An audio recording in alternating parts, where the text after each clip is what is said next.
Hello ಸ್ನೇಹಿತರೆ, ಶ್ರೀ ರಂಗ ಟಿವಿಗೆ ಸ್ವಾಗತ. ಸ್ನೇಹಿತರೆ, ನಮ್ಮ ಶ್ರೀ ರಂಗ ಟಿವಿ ಚಾನಲನ್ನು ಸಬ್ಸ್ಕ್ರೈಬ್ ಮಾಡಿ.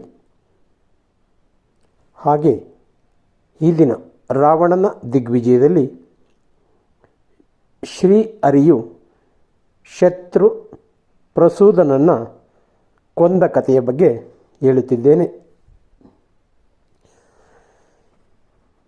ಹಿಂದೆ ಮಹಾಲೋಹವತಿ ಎಂಬ ಪಟ್ಟಣದಲ್ಲಿ ಶತ್ರು ಪ್ರಸೂದನ ಎಂಬ ರಾಕ್ಷಸನು ಅತ್ಯಂತ ಪರಾಕ್ರಮಿಯಾಗಿ ಅಧಿಕಾರವನ್ನು ಪಡೆದುಕೊಂಡಿದ್ದನು.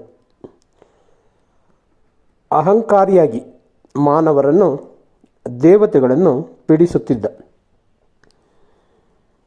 ಶತ್ರು ಪ್ರಸೂದನನ ಬಾಧೆಯನ್ನು ಸಹಿಸಲಾರದೆ ದೇವತೆಗಳು ಶ್ರೀಮನ್ನಾರಾಯಣನನ್ನು ಕಂಡು ತಮ್ಮನ್ನು ಲೋಕವನ್ನು ಕಾಪಾಡಬೇಕೆಂದು ಪ್ರಾರ್ಥಿಸಿದರು.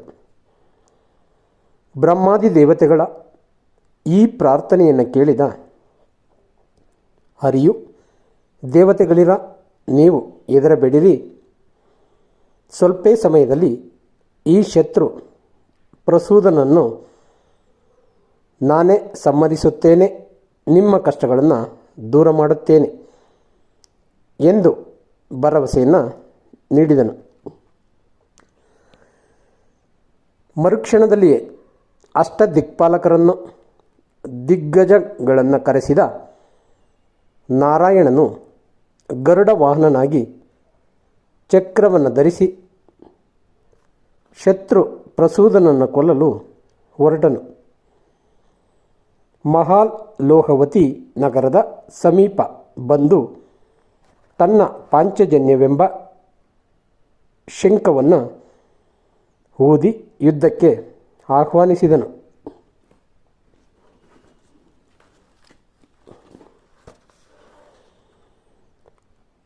ಶ್ರೀಹರಿಯ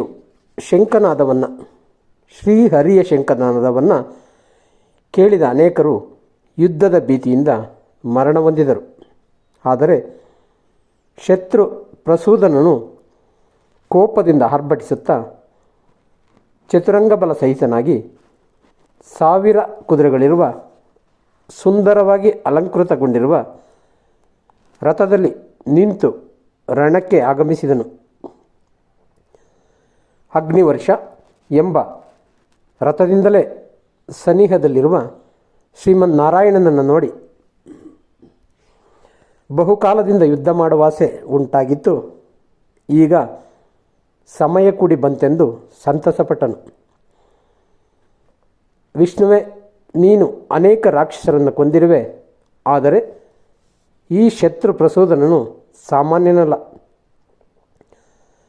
ಈ ಯುದ್ಧದಲ್ಲಿ ನೀನು ಕಲಿತಿರುವ ಶಸ್ತ್ರಾಸ್ತ್ರ ವಿದ್ಯೆಯನ್ನೆಲ್ಲ ಉಪಯೋಗಿಸು ಎಂದು ಶತ್ರು ಪ್ರಸೂದನನು ವಿಷ್ಣುವಿಗೆ ಹೇಳಿದನು.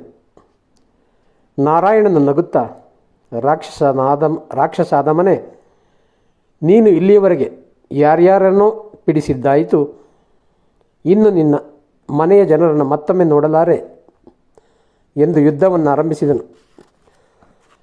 ನಾರಾಯಣ ಮತ್ತು ಶತ್ರು ಪ್ರಸೂದನರು ಬಾಣದ ಮಳೆಗರೆಯುತ್ತಾ ಇರಲು ಹರಿಯು ಶ್ರೇಷ್ಠವಾದ ಬಾಣದಿಂದ ಒಡೆದು 1 ಯೋಜನ ದೂರ ರಥ ಸಾಗುವಂತೆ ಮಾಡಿದನು. ಶತ್ರು ಪ್ರಸೂದನನು ಓಡಿ ಬರುತ್ತಾ ಮಹೇಶ್ವರನಿಂದ ಪಡೆದ ಶಕ್ತಿ ಆಯುಧವನ್ನು ಪ್ರಯೋಗಿಸಿದನು. ಇದರಿಂದ ದೇವಸೇನೆಯಲ್ಲಿ ಕತ್ತಲೆ ಉಂಟಾಯಿತು. ಶ್ರೀಹರಿಯು ಅಂತರಂಗದಲ್ಲಿ ಈ ದುಷ್ಟನನ್ನು ಕೊಲ್ಲುವ ಮಾರ್ಗ ಹೇಗೆ ಎಂದು ಆಲೋಚಿಸುತ್ತಿದ್ದಾಗ ಸುದರ್ಶನ ಚಕ್ರವು ಶ್ರೀಹರಿಗೆ ನಮಸ್ಕರಿಸಿ, ಸ್ವಾಮಿಯೇ, ನಾನಿರುವಾಗ ನಿಮಗೆ ಚಿಂತೆ ಏಕೆ? ನನಗೆ ಅಪ್ಪಣೆ ಕೊಡಿ, ನಿಮ್ಮ ಚಿಂತೆಯನ್ನು ಪರಿಹರಿಸಿ ಬರುತ್ತೇನೆ ಎಂದು ನುಡಿದಾಗ ಶ್ರೀಮನ್ನಾರಾಯಣನು ತನ್ನ ಚಕ್ರಕ್ಕೆ ಅಪ್ಪಣೆ ಕೊಟ್ಟನು. ಚಕ್ರವು ತೇಜರೂಪವನ್ನು ತಾಳಿ ಮಹಾಲೋಹವತಿ ನಗರದ ಕೋಟೆ ಕೊತ್ತಲಗಳನ್ನು ಸುಡಲಾರಂಭಿಸಿತು.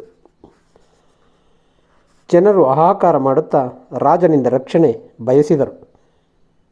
ಶ್ರೀಹರಿಯು ಶತ್ರು ಪ್ರಸೂದನನಿಗೆ ಯಾವುದೇ ದೇವ, ಗಂಧರ್ವ, ಮನುಷ್ಯ, ಪಶು ಪಕ್ಷಿಗಳಿಂದ ಮರಣವಿಲ್ಲವೆಂಬುದನ್ನು ಅರಿತು ಚಕ್ರವನ್ನು ಪ್ರಯೋಗಿಸಿದ್ದನು.